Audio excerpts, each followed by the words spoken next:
Ok, hoje vamos falar sobre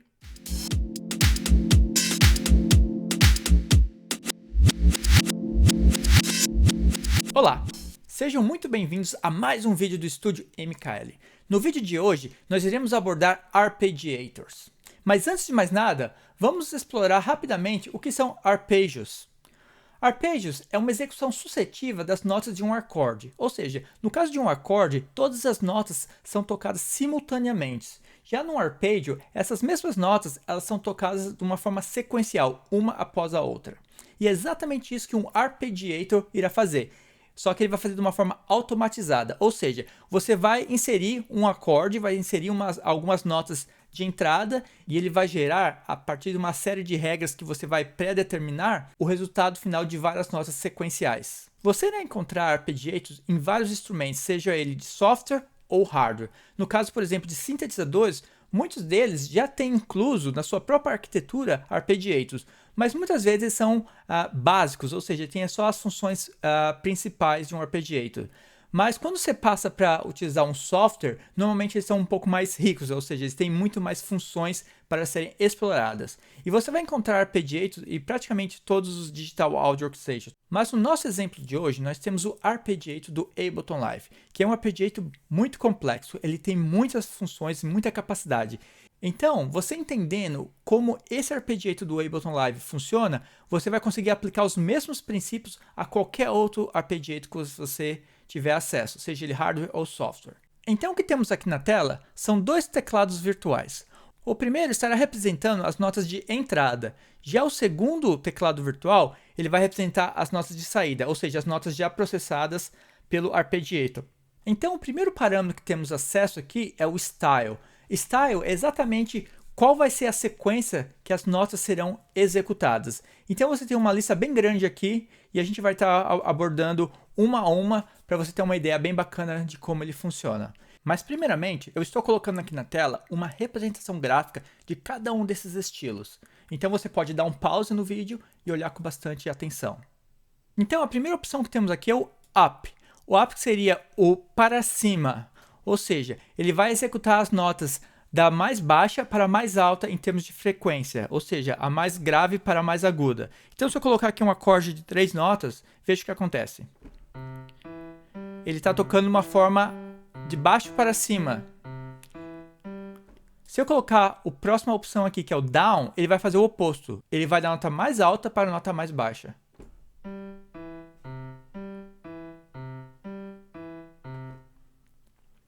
O próximo é o up-down, que ele vai fazer os dois. Ele vai primeiro para cima e depois para baixo.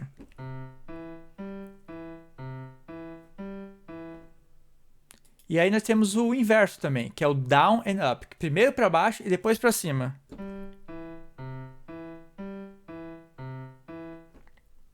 O próximo seria o up and down. Então a diferença do, por exemplo, do up-down para o up and down é que o up and down ele vai repetir tanto a nota mais alta quanto a nota mais baixa. Vejamos.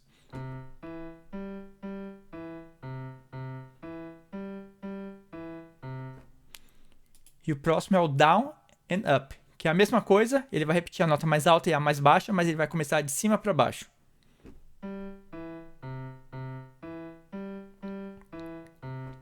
Bacana. O próximo é o converge. Esse aqui já é um formato um pouco mais complexo. Então, como entrada, eu vou colocar aqui uma série de 8 notas. Então, você veja o que ele está fazendo ele está tocando as notas extremas, ou seja, mais alta, mais baixa, e está vindo para as notas mais centrais.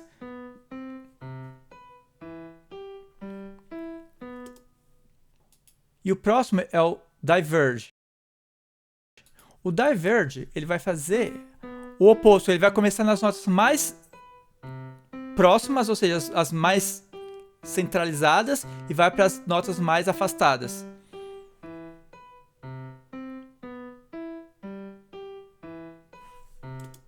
A próxima é uma combinação dos dois, é o converge and diverge. Então ele vai começar das mais externas até a mais central, e depois ele vai inverter das mais centrais para as notas mais externas. Então, a próxima que nós temos aqui é o Pink Up. Pink, entenda que é o dedinho. Por isso, o que ele vai fazer? Ele vai repetir a nota do dedinho e alternar as demais notas. Entenda-se que isso é referente à nota da mão direita. Então, a nota do dedinho vai ser sempre a nota mais alta da nossa sequência. Vamos ver o que acontece.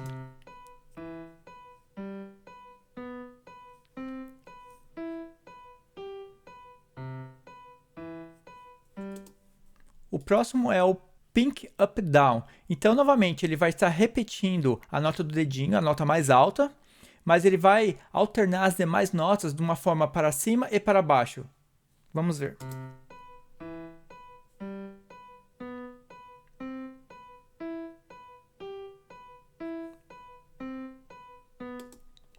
Ótimo.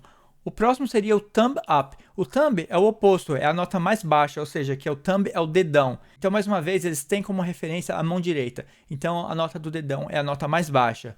Vamos ver o que acontece.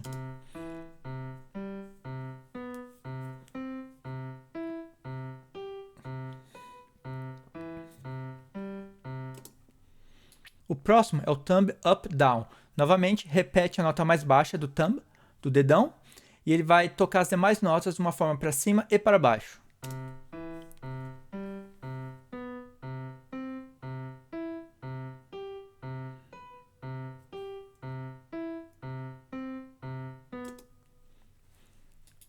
O próximo formato que nós temos aqui é o Play Order, ou seja, ele vai tocar as notas pela ordem que você inseri-las. Então, se eu colocar aqui um acorde de 4 notas só para nosso exemplo, eu vou tocar primeiro a minha segunda nota, a minha terceira nota, a minha primeira nota e a minha quarta nota.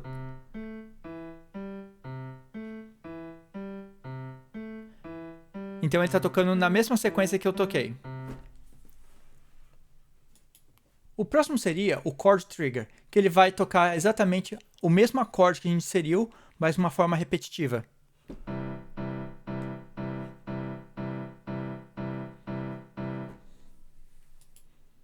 Em seguida nós temos Random. Random significa aleatório, então ele vai estar tocando de uma forma totalmente imprevisível.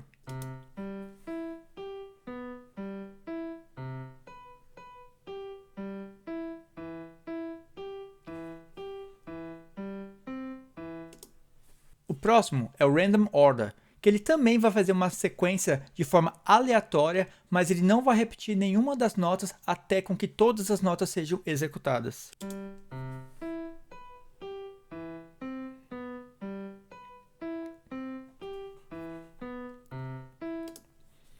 E nossa última opção aqui é o Random Once. Ele também vai gerar uma forma aleatória, mas ele somente vai gerar essa sequência aleatória quando as notas são inseridas. Ou seja, se você mantiver as notas pressionadas, ele vai gerar uma sequência aleatória, mas ele vai manter a repetição dessa sequência enquanto aquelas notas estiverem sendo pressionadas.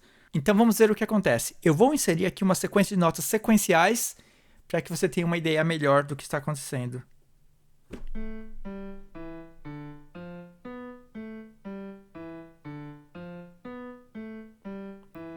Veja, a sequência é aleatória, mas ela manteve. Ela está se repetindo, até que eu insira as notas novamente. Agora ele me gerou mais uma nova. Se eu repetir a entrada das notas, ele gera uma nova e mantém ela.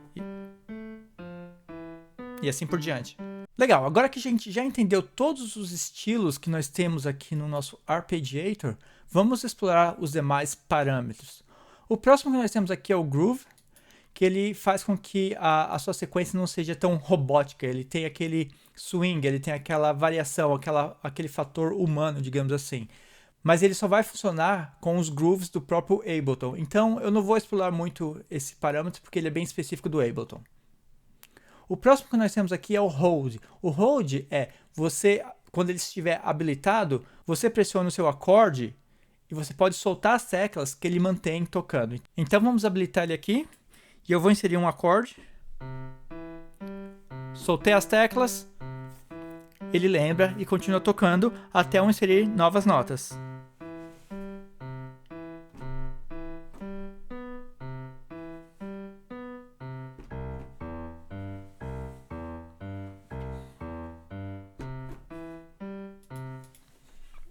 Ótimo. O offset, ele vai fazer com que as notas elas comecem numa posição diferente. Então, o número selecionado aqui nesse offset, que pode ser positivo ou negativo, ele vai representar a primeira nota da sequência.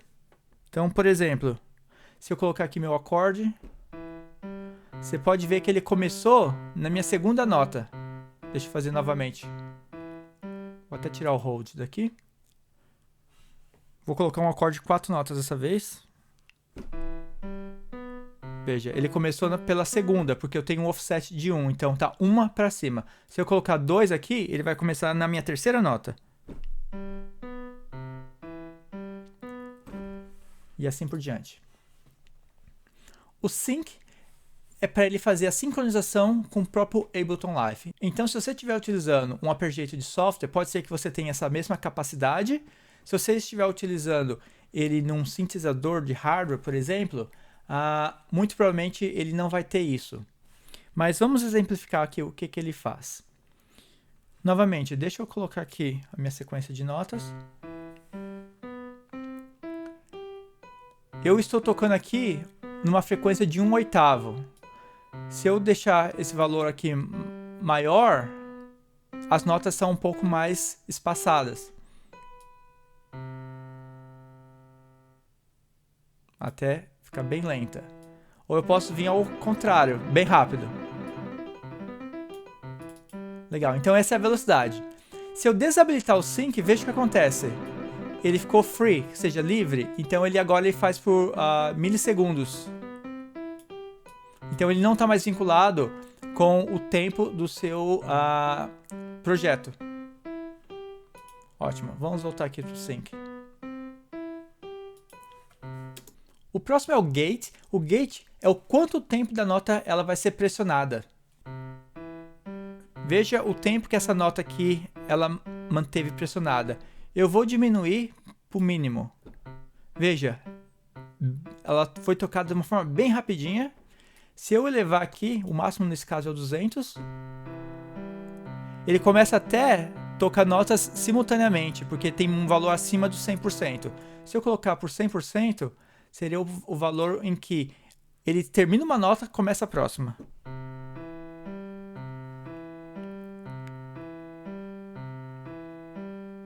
Ótimo. O próximo parâmetro que temos aqui é o repeat, que ele trabalha diretamente com o retrigger. Então o repeat ele vai ser a repetição dessas notas. Então por padrão ele está como o retrigger é quando ele vai reiniciar a sequência. Por padrão está aqui como desligado. E veja o que acontece com os repeats, ele está como infinito. Então ele vai tocar de forma infinita. Certo? Como a gente tem visto até agora. Se eu aumentar isso aqui para 1, por exemplo, veja o que acontece. Ele tocou apenas uma vez e parou. Se eu colocar 2, mesma coisa, toca 2 vezes e para. Então, para que eu faça com que ele reinicie essa sequência, eu posso colocar como nota, que vai ser toda vez que uma nota nova ela foi inserida, ou beat, que ele vai ser baseado no tempo do Ableton Live, ou no caso do seu software. Então veja o que acontece. Deixa eu voltar aqui primeiro para apenas 1, e ele vai repetir essa sequência a cada 1 beat.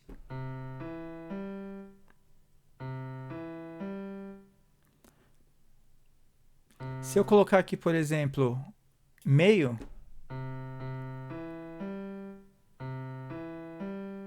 ele é um pouco mais rápido. Aqui ele está reiniciando bem mais rápido, que ele nem chega a tocar minha terceira nota. Ou eu posso fazer bem mais lento, mas eu vou colocar aqui como 2, ou melhor, 1,5. Ele acaba gerando essas pausas. Ótimo. Vamos deixar aqui novamente como desligado e como infinito. E vamos para o nosso próximo parâmetro, que é o transpose. O transpose é muito bacana, ele trabalha junto com esses dois knobs aqui, o steps, que é o número de steps que ele vai estar fazendo a transposição dessas notas. Então veja o que acontece aqui. Vou colocar o meu mesmo acorde, eu vou elevar para 1, ele vai tocar minhas notas inseridas, ou seja, nesse caso 3 notas, e vai tocar as mesmas notas uma oitava para cima. E o motivo que ele está tocando uma oitava para cima é que, por padrão, a distância são de 12 semitons, que seja, 12 semitons é uma oitava. Se eu alterar isso aqui, digamos, sei lá, vamos colocar 3. Veja, a minha sequência ela também está sendo repetida, mas com apenas 3 semitons acima da minha nota inicial. Veja, cada uma das notas na segunda repetição, ela está 3 semitons acima. E eu posso colocar isso até para baixo também. Vamos colocar menos 12, que seria uma oitava para baixo.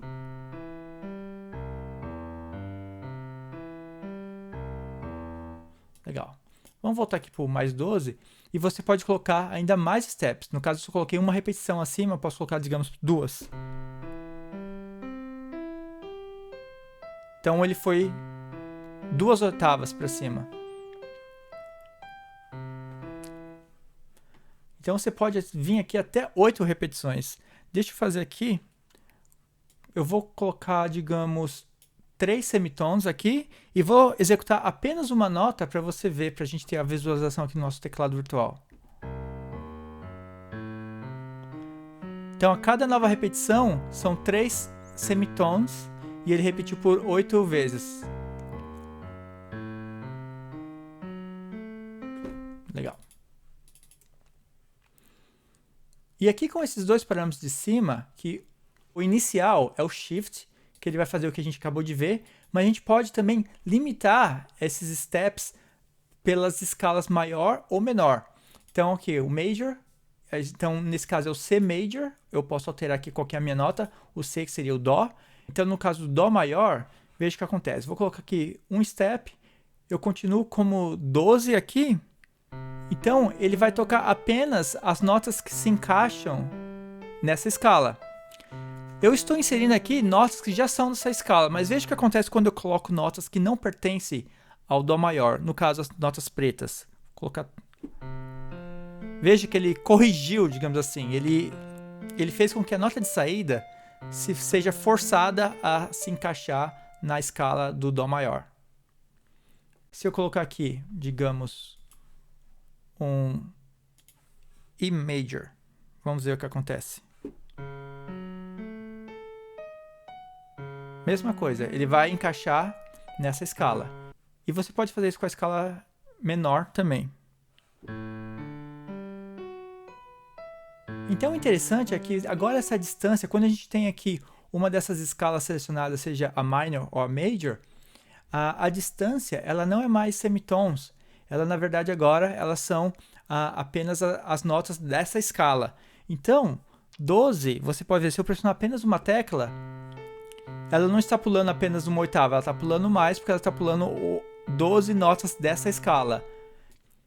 Então se eu colocar aqui, por exemplo, mais um, veja, ele está pulando para a próxima nota dessa escala. Se eu colocar mais 2, mesma coisa. E aqui eu estou me limitando apenas às notas dessa escala. Vamos voltar aqui para o Dó maior, que é a mais fácil de visualizar. Se eu tiver no 0, ele não tem nenhuma adição. Se eu colocar, então, por exemplo, 2 ou 4 e assim por diante. E por fim, o que temos aqui é o velocity, que é a velocidade na nota de saída. Então ele, por padrão, é desabilitado. Deixa eu habilitar ele aqui.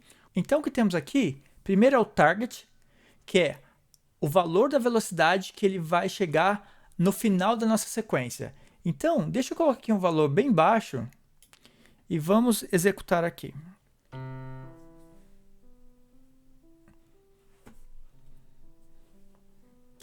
Então, o que você pode observar é que ele começou com uma velocidade alta, que foi a velocidade de entrada, mas ele foi reduzindo até chegar nessa velocidade aqui de 14. Então, ele foi ficando cada vez mais suave. E o tempo que ele demora para fazer isso é o decay. No caso aqui está 1 segundo. Vamos colocar aqui um valor um pouco mais alto e executar novamente. Você pode ver que está demorando mais, mas ele está chegando cada vez naquela nota mais baixa. Eu posso colocar aqui até o 0, que vai chegar no silêncio completo. Ótimo. Então eu posso fazer o oposto também, eu posso fazer com que o meu target, que o meu DX seja um valor alto. Então, deixa eu até elevar aqui um valor alto novamente no meu decay. Pode ver com que a nota vai ficando cada vez mais forte, ou seja, uma velocidade mais elevada.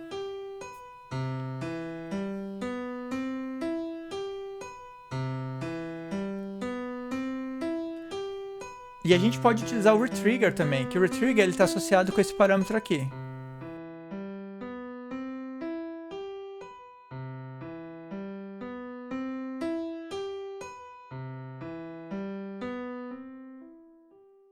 Então aqui ele começou mais forte e vai ficando cada vez mais suave. E é isso. Com isso nós abordamos cada uma das funções do Arpeggiator.